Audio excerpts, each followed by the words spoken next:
한 주간도 평안하셨죠? 5월 31일 그리스도인 주일 예배 신디 선생님과 함께하는 찬양으로 시작하겠습니다.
하나님 아버지, 귀한 주일 하나님 안에 하나인 우리가 함께 찬양하고 예배하게 하시니 감사합니다. 하나님의 사랑과 은혜로 우리의 하루하루를 채워주시고 답답하고 황폐하게 변해버린 저희의 일상과 마음들을 위로해 주시며 이겨내는 힘을 주시는 주님 감사합니다. 하나님, 때로는 저희 안에 있는 이기와 욕심이 저희가 하나님의 자녀로 살아가고 싶은 마음들을 누르며 저희의 뜻대로 결정하고 행동하게 만듭니다. 저희의 연약함을 아시는 주님, 저희의 힘만으로는 이 모든 나쁜 마음들을 이겨낼 수 없음을 고백합니다.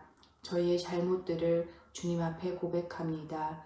저희의 잘못과 죄된 마음들을 용서해 주시고 주 안에서 늘 새롭게 은혜롭게 살아갈 수 있도록 함께 해주시기를 기도합니다. 하나님, 6월부터 학교로 등교하는 친구들이 있습니다. 하나님께서 건강하게 일상과 다시 돌아가는 학교 생활들을 잘할 수 있도록 지켜주시고 등교하는 친구들과 집에서 온라인으로 수업하는 친구들 모두 이 어려운 시기를 주님의 은혜로 슬기롭게 이겨낼 수 있도록 도와주시기를 간절히 기도합니다. 이 시간에도 세상 곳곳에서 주님을 간절히 찾는 모든 이들과 하나님의 말씀을 전하시는 선교사님들에게 하나님의 보호하심과 은혜가 함께 하기를 간절히 기도합니다. 하나님의 은혜로 모든 필요를 채워주시며 어려움과 아픔들을 모두 치유해 주시기를 기도합니다.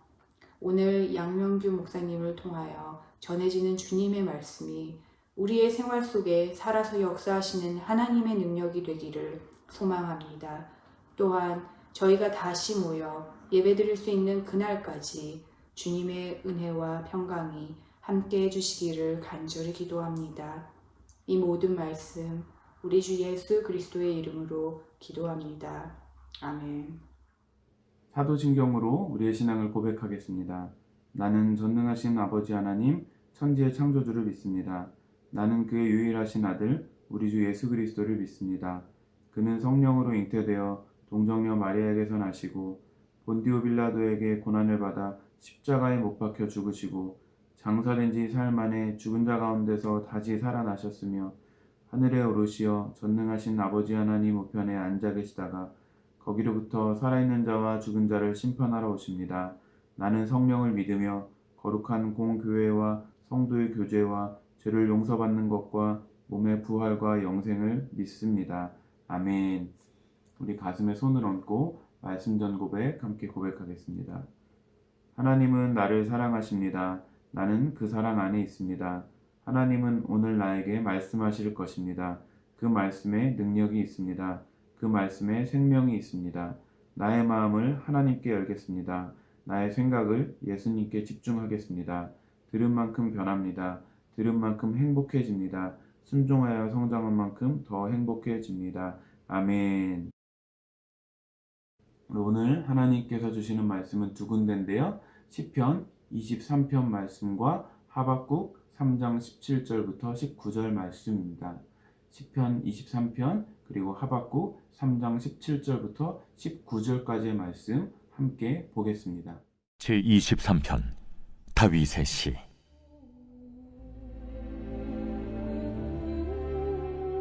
여호와는 나의 목자시니 내게 부족함이 없으리로다.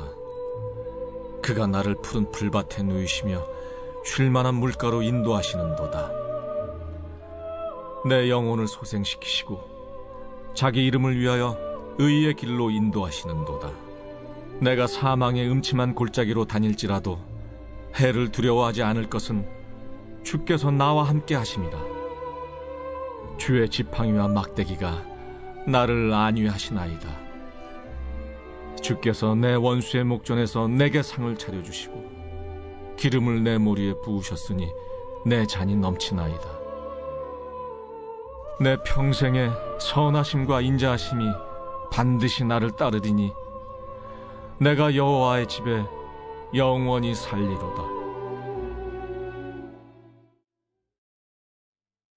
비록 무화과나무가 무성하지 못하며 포도나무에 열매가 없으며 감람나무에 소출이 없으며 밭에 먹을 것이 없으며 우리의 양이 없으며 외양간에 소가 없을지라도 나는 여호와로 말미암아 즐거워하며 나의 구원의 하나님으로 말미암아 기뻐하리로다. 주 여호와는 나의 힘이시라. 나의 팔을 사슴과 같게 하사 나를 나의 높은 곳으로 다니게 하시리로다. 이 노래는 지휘하는 사람을 위하여 내 수금에 맞춘 것이니라.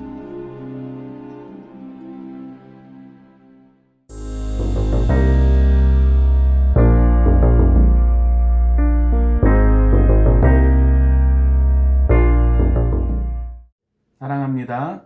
오늘 우리가 읽은 두 개의 본문 중에서 나중에 읽었던 하박국 본문은 많이 들어보신 본문이죠.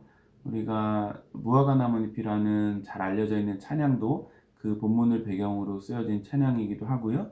또 지난주에 한국에서 아주 인기리에 드라마가 하나 끝난 게 있어요. 슬기로운 의사생활이라는 드라마가 이제 시즌 1이 지난주로 끝났는데 굉장히 이번에 시청률이 높았죠. 근데 그 드라마에서 최송화라는 여자 의사분이 나오시는데 그분이 이제 교회에 가서 주 안에서 기뻐해라는 찬양을 굉장히 파워풀한 워십 댄스를 추는 장면이 나왔어요. 그래서 굉장히 이슈가 되기도 했었는데 그 찬양 역시도 이 하박국 3장 말씀을 배경으로 쓰여진 찬양입니다. 뿐만 아니라 뭐 추수감사절을 비롯해서 교회에서 뭐 감사와 관련된 메시지를 들을 때 자주 등장하는 본문이기도 하죠. 그래서 오늘 우리가 감사에 대한 말씀을 함께 나누기에 앞서서 이제 감사에 대한 유머를 또 한 가지 여러분에게 소개해드리고 말씀을 이제 시작하려고 합니다. 아프리카 정글에서 사역하시던 한 선교사님이 밀림에 들어갔다가 사자에 쫓기게 되셨대요. 그래서 정말 젖먹던 힘까지 다해서 도망을 치는데 이제 지쳐가지고 헉헉거리면서 보니까 바로 뒤까지 이제 사자가 쫓아온 거예요. 그래서 선교사님이 너무나 겁이 나서 하나님께 얼떨결에 이렇게 기도드렸다고 해요. 하나님, 저 사자가 크리스천이 되게 해주세요. 이렇게 기도를 했대요. 그랬더니 신기하게도 쫓아오던 사자가 멈춰 서더니 두 발을 모으고 정성껏 기도를 하더라는 거예요. 그래서 와, 역시 하나님 살아계시구나 해서 사자가 뭐라고 기도하나 사자 옆에 가서 귀를 기울이고 가만히 기도 소리를 들어봤더니 뭐라고 기도했냐면, 하나님, 오늘도 일용할 양식을 주셔서 감사합니다. 이렇게 기도하더라는 거예요. 재밌으셨나요?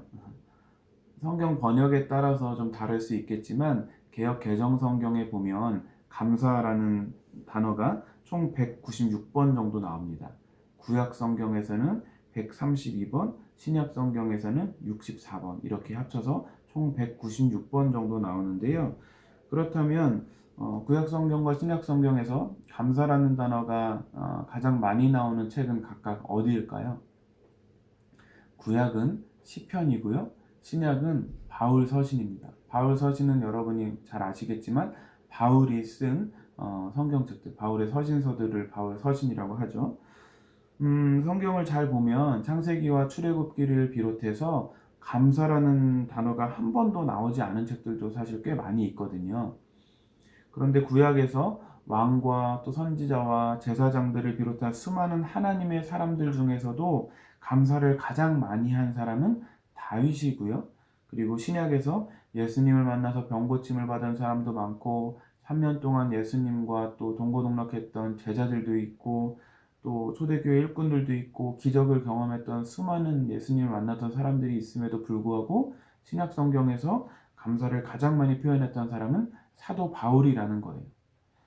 이것을 통해서 우리는 아주 중요한 사실을 한 가지 깨닫게 되는데요. 그것은 무엇이냐면 바로 오늘 설교의 제목처럼 절대로 감사는 환경에서 나오는 것이 아니라는 것입니다.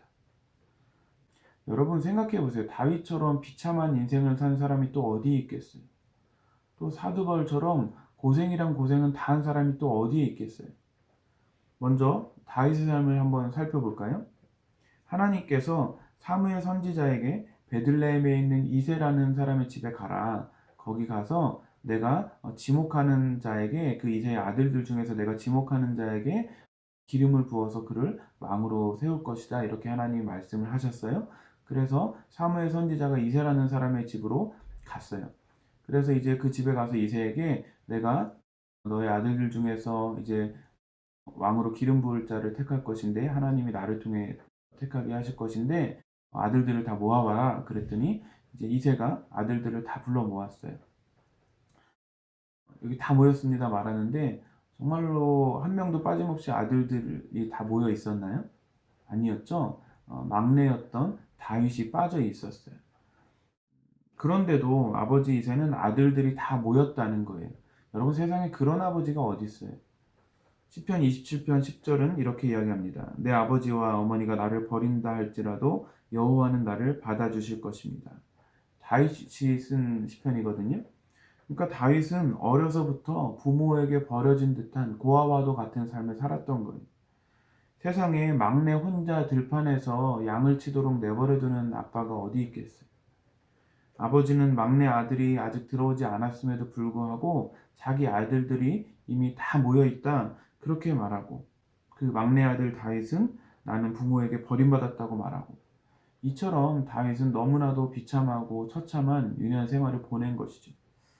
왕으로 기름 부음 받은 다음에는 좀 평탄하고 좋았습니까?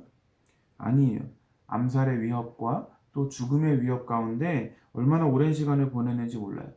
심지어 블레셋 왕 앞에 가서는 살기 위해서 수염에 침을 흘리면서까지 미친 척을 하면서까지 그렇게 비참한 시간들을 보내야 했습니다.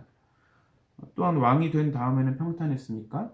그렇지 않죠. 아들 압살롬이 아버지인 다윗을 죽이려고 쿠데타를 일으키는 그런 처참한 일을 당했잖아요. 세상에 어떤 아들이 아버지를 향해서 칼을 겨눕니까? 정말 처참한 삶이었어요. 우리 같으면 이 중에서 한 가지만 겪었어도 사느니 마느니 그랬을 거예요. 다윗은 어려서부터 왕이 된 이후까지 그의 삶 전체적으로 정말 도저히 감수할 수가 없는 상황과 환경이 끊이지가 않았다는 거예요. 그러나 그럼에도 불구하고 다윗은 그 누구보다도 감사를 가장 많이 표현했던 사람이라는 것이죠. 이번에는 신약으로 넘어와서 사도 바울의 삶을 함께 살펴볼까요?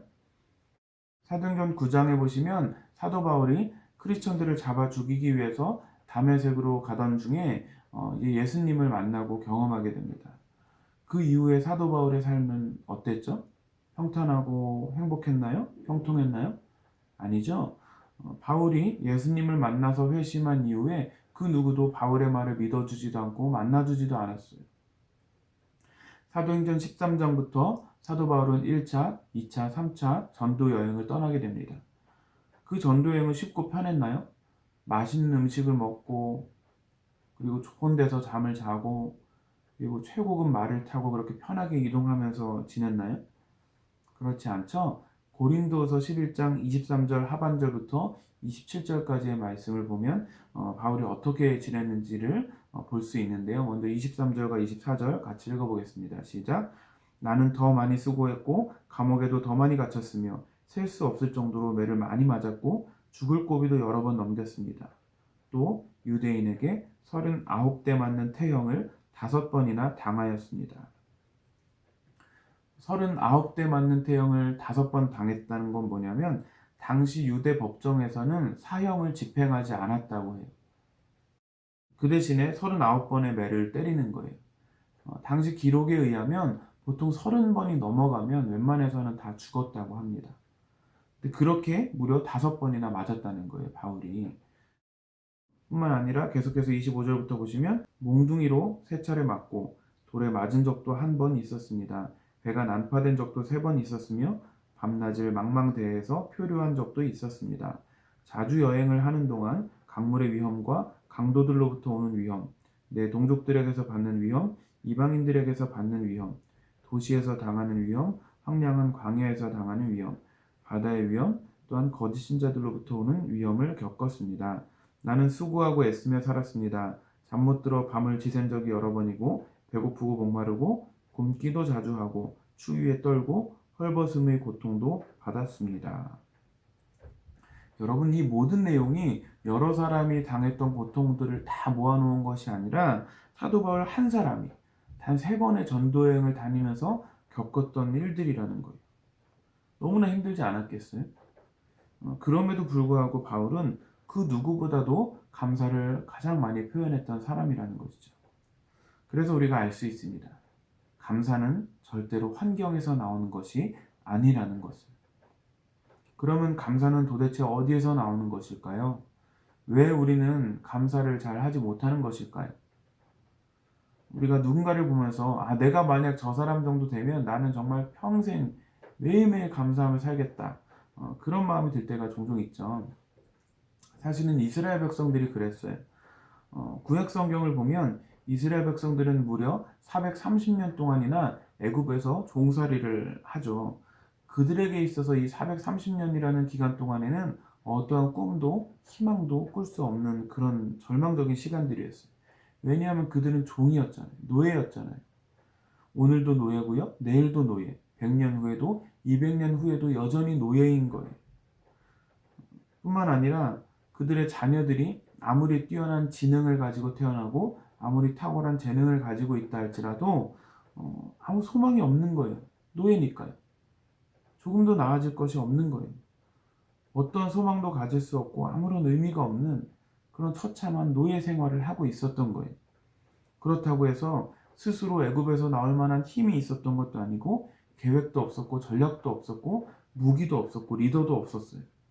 그런 정말 낙심할 수밖에 없는 절망뿐인 그들을 하나님께서 애굽에서 나오게 해주셨으면 하나님께 감사하며 살기만 해도 그래도 모자랄 텐데, 감사할 이유가 너무나 충분한데 그들은 잠깐 감사하고 끝이었어요.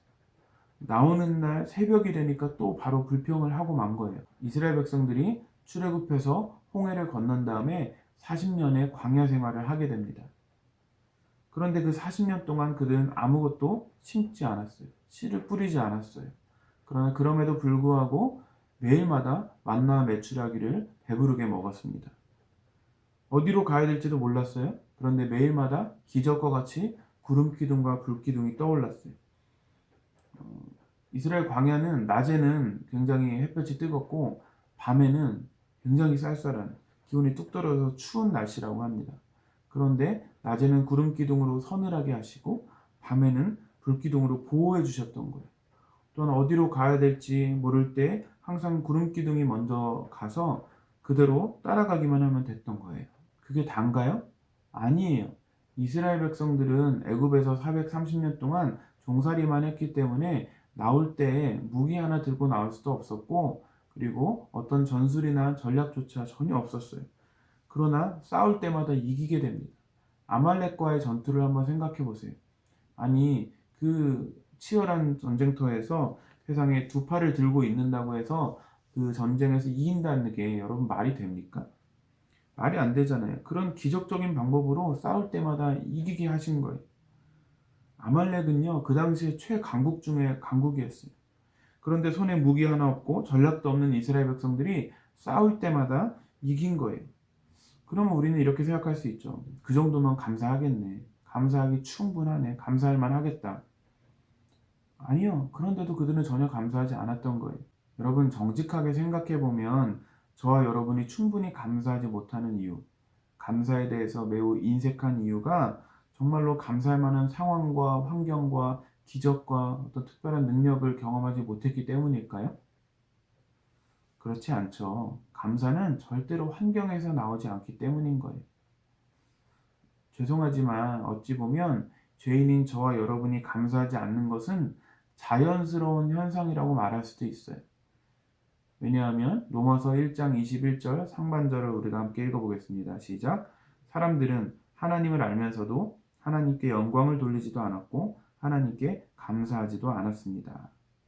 죄인들의 아주 중요한 특징 중에 하나가 감사하지 않는 거라고 말씀하고 있어요.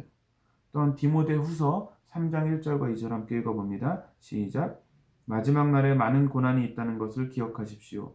그때는 사람들이 자기 자신과 돈만 사랑하며 뽐내고 교만하며 다른 사람들을 헐뜯고 부모에게 순종하지 않을 것입니다. 또한 감사하지 않고 하나님께서 원하시는 사람이 되려고도 하지 않을 것입니다. 이제 말세에 마지막 때가 이를 것인데 그 마지막 날이 되면 가장 중요한 특징 중에 하나가 뭐냐면 자기를 사랑하고 돈을 사랑하고 교만하고 부모를 거역하고 감사하지 않는다는 거예요. 그러니까 사실은 아무리 감사할 만한 상황과 환경이 되고 수많은 기적을 경험한다 할지라도 저와 여러분이 감사하지 않는 것은 특별한 일이 아니라 지극히 당연한 일이라는 거예요. 감사는 절대로 환경에서 나오는 것이 아니니까요. 그렇다면 도대체 감사는 어디에서 나오는 것일까요? 도대체 다윗과 바울은 어떻게 상황과 환경을 뛰어넘는 그런 감사의 삶을 살 수가 있었던 것일까요? 골로새서 2장 7절 하반절을 보시면 그 힌트를 알 수가 있습니다. 함께 읽어봅니다. 시작. 가르침을 받은 대로 믿음에 굳게 서서 늘 감사한 생활을 하십시오. 바울은 골로새 교회의 성도들을 향해서 늘 감사하라고 감사가 풍성한 삶을 살 것을 권면합니다. 그런데 그런 삶을 살기 위해서 먼저 전제 조건이 있는데 그것은 무엇인가? 바로 감사의 내용이나 조건이나 이유를 찾거나 기적을 찾아 헤매는 것도 아니고 바로 먼저 믿음에 굳게 서라는 거예요. 믿음에 굳게 서게 되면 자연스럽게 감사함이 넘치는 삶을 살 수가 있다는 거예요. 그러므로 저와 여러분의 삶에 감사함이 없는 이유, 감사가 부족한 이유는 감사할 만한 상황과 환경과 이유가 없어서가 아니라 기적을 경험하지 못해서가 아니라 믿음에 굳게 서지 못했기 때문이라는 거예요. 믿음에 굳게 서면 저와 여러분 모두는 감사함이 넘치는 감사가 풍성한 삶을 살 수가 있다는 거예요. 왜냐하면 감사는 환경과 또 상황의 열매가 아니라 믿음의 열매이기 때문입니다. 감사는 믿음의 열매이기 때문에 하나님에 대한 바른 믿음, 바른 지식이 있으면 하나님께 감사할 수가 있는 것입니다. 그런 삶을 살았던 대표적인 사람이 바로 다윗입니다. 다윗이 고백한 시편 중에 우리가 지난 화요일에 묵상했던 그리고 오늘 본문이기도 한 시편 23편 말씀을 여러분 잘 알고 계실 거예요. 그 시편 23편에서 보시면 특별히 4절 말씀에 다윗은 음산한 죽음의 골짜기를 지나가게 된다 할지라도 두렵지 않다라고 담대히 고백하고 있어요. 여기서 음산한 죽음의 골짜기로 번역된 히브리어 단어를 직역한다면 한 치 앞도 분간할 수 없는 칠흑같이 짙은 어두움을 뜻하는 거예요. 앞으로 나아가야 될지 뒤로 물러서야 할지 옆으로 가야 할지 전혀 분간이 되지 않는 거예요. 왜요? 너무 캄캄하고 어두워서 안 보이니까요. 지금 내 앞이 낭떠러지인지 옆이 낭떠러지인지 뒤가 낭떠러지인지 전혀 분간이 되지 않을 정도로 어두운 거예요. 여러분, 그럴 때 우리를 엄습하는 것은 단 한 가지, 바로 죽음에 대한 두려움뿐입니다. 누가 그런 상황 가운데 평안할 수 있겠어요? 얼마나 두렵겠어요? 그런데도 다윗은 조금도 두렵지 않다는 거예요. 또한 5절에 보시면 원수들이 보는 앞에서 주께서 식탁을 차려주신다 말씀하고 있어요. 양인 나의 생명을 호시탐탐 노리는 사나운 맹수들, 늑대들이 바로 앞에 있는데 어떻게 배불리 밥을 먹겠어요? 아니, 밥을 먹는다 할지라도 체하겠죠. 그런데도 다윗은 안위할 수 있대요. 내 잔이 넘치고 평안하고 부족함이 없다는 거예요. 여러분, 어떻게 하면 우리도 이런 고백을 할 수가 있을까요? 이 시편 23편을 푸는 열쇠는 바로 1절에 있습니다. 1절 말씀 함께 읽어봅니다. 시작. 여호와는 나의 목자시니 내게 부족함이 없습니다. 아멘. 여호와가 나의 목자라는 사실이 믿어지면 끝나는 거예요. 여호와가 나의 목자라는 사실이 믿어지면 내가 비록 음산한 죽음의 골짜기에 있다 할지라도 조금도 두렵지가 않은 거예요. 자, 여기까지는 우리가 너무나 잘 알고 많이 들어본 이야기예요. 그런데 우리가 이 말씀을 반대로 한번 묵상을 해볼까요? 여호와가 나의 목자가 되신다는 사실이 믿어지지 않는다면 어떨까요? 내가 지금 푸른 풀밭에 있어요? 잔잔한 물가에 있습니다. 나를 해치려고 하는 맹수를 비롯해서 주변에 그 어떤 위험 요소도 전혀 보이지가 않는 너무나 평온한 상태예요. 그런데도 늘 불안하고 초조한 거예요. 부족한 거예요. 늘 만족이 없는 거예요. 지금 내 은행 어카운트에는 잔고가 넘쳐요. 학생이라면 학교 성적도 좋고 친구들과 선생님들과도 관계가 좋아요. 부모님이라면 자녀나 또 배우자, 또 직장, 비즈니스에 아무런 문제가 없어요. 또 큰 부자는 아니라 할지라도 특별한 어려움도 없는 그저 괜찮은 그런 삶의 상황인 거예요. 그런데도 불안하고요. 그런데도 만족감이 없는 거예요. 꼭 무슨 일이 터질 것만 같이 불안한 거예요. 정리해보면 여호와가 나의 목자라는 사실이 믿어지면 내가 음산한 죽음의 골짜기에 있든 나를 해치려고 하는 원수 앞에 있든 환경의 지배를 받지 않고 내 잔이 넘치고 평안하고 부족함이 없다고 감사를 표현할 수 있는, 감사를 고백할 수 있는 거예요. 그러나 여호와가 나의 목자라는 사실이 믿어지지 않으면 푸른 풀밭에 잔잔한 물가에 있음에도 불구하고 늘 불안하고 초조하고 두렵고 감사할 수가 없는 거예요. 예수님께서 요한복음 10장에서 나는 선한 목자라고 말씀하시면서 선한 목자의 특징은 어떤 것인가 말씀하고 있어요. 우리 11절, 15절 하반절, 17, 18절 함께 읽어보겠습니다. 시작. 나는 선한 목자다. 선한 목자는 양을 위하여 자기 목숨을 내놓는다. 그리고 나는 양을 위하여 목숨을 내놓는다. 아버지께서 나를 사랑하시는 것은 내가 나의 목숨을 스스로 버리기 때문이다. 나는 목숨을 다시 얻기 위하여 목숨을 버린다. 아무도 내게서 목숨을 빼앗을 사람이 없고 다만 내 스스로 생명을 내놓는 것이다. 선한 목자는 절대로 자기 양을 잡아먹거나 이용하지 않는다는 거예요. 자기 양을 위하여 자신의 목숨을, 자신의 생명을 기꺼이 내어놓는다는 사실을 계속해서 반복해서 강조하고 있어요. 여러분, 이런 분이 바로 나의 목자가 되신다는 것을 분명히 믿고 그분이 얼마나 신실하신 분인가를 분명히 알고 나면 환경을 뛰어넘어서도 평안할 수 있고 기꺼이 감사할 수 있지 않을까요? 때로는 광야 같고 때로는 음산한 죽음의 골짜기와 같은 우리의 삶 속에서 그럴 때 누구를 찾아가고 또 어디에 가야 우리가 안식할 수 있고 내 마음을 믿고 맡길 수가 있을까요? 하나님밖에는 없는 것입니다. 신실하신 하나님, 나를 위해 기꺼이 목숨을 바치신 예수 그리스도에 대한 믿음이 있으면 저와 여러분의 삶에 얼마든지 감사가 넘칠 수가 있는 거예요.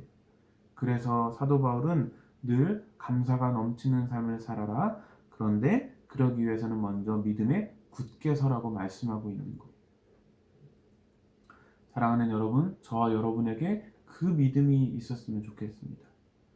하나님의 그 신실하심, 그 성실하심, 그 열심, 그 사랑하심, 그 용납하심에 대한 분명한 믿음이 제 안에 그리고 여러분 안에 머리로만이 아니라 입술로만이 아니라 가슴 깊은 곳에 굳게 새겨져 있었으면 좋겠습니다. 그러면 저와 여러분의 삶에 풍성한 은혜, 풍성한 감사의 고백이 넘쳐날 줄로 믿습니다. 오늘 본문 하박국서 본문의 3장 17절에 하박국 선지자가 이렇게 고백합니다. 비록 무화과 나무에 무화과가 없고 포도나무에 포도가 없고 올리브나무에 거둘 것이 없고 밭에 거둘 곡식이 없고 우리의 양이 없고 외양간에 소가 없다. 여러분, 이 정도 상황이면 낭망하며 절망하고 내 삶을 한탄하는 게 맞지 않습니까? 그러나 하박국 선지자는 그렇게 말하지 않았습니다. 그가 뭐라고 말하는가? 우리 하박국 3장 18절 함께 고백합니다. 시작. 나는 여호와 때문에 기뻐하겠습니다. 나를 구원하시는 하나님을 즐거워하겠습니다. 아멘. 사랑하는 여러분, 말씀을 맺겠습니다. 오늘 우리는 감사는 환경에서 나오는 것이 아니라 믿음의 열매라는 것을 배웠습니다. 예수 그리스도만이 나의 유일한 목자가 되시며 그분은 나를 살리시고 나를 지켜주시기 위해서 자기의 생명까지도 아끼지 아니하시는 신실하시고 선하신 분이라는 것을 믿을 때 우리의 조건과 상황과 환경을 뛰어넘어 풍성한 감사의 삶을 살 수가 있는 것입니다. 간절히 바라기는 저와 여러분에게 그 믿음이 있기를 축복합니다. 코로나로 인해서 우리의 일상이 무너지고 답답하고 힘든 시간을 보내고 있습니다. 그러나 코로나라는 상황과 또 환경을 뛰어넘어서 우리의 목자 되신 신실하신 그 하나님을 향한 믿음 위에 우리가 굳게 설 수만 있다면 오히려 모두가 다 힘들다고 말하고 절망적이라고 말하는 불평불만만 가득한 이때 그 누구보다도 저와 여러분 가운데서는 풍성한 감사의 고백이 흘러넘칠 줄로 믿습니다.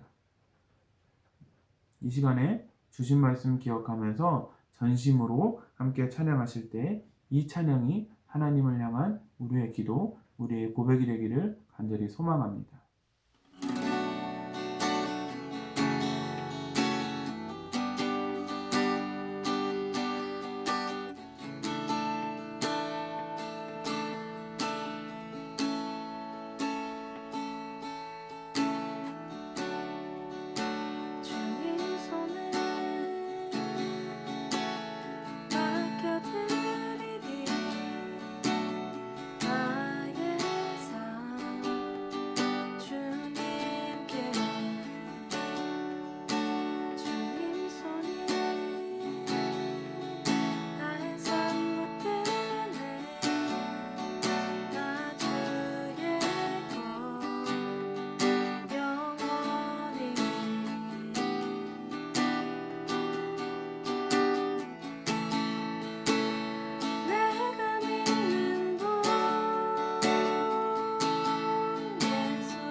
이 시간에 함께 기도하실 때 하나님, 나의 상황과 환경으로 인해 감사할 수 없다 핑계대며 살아왔던 모습들을 고백합니다.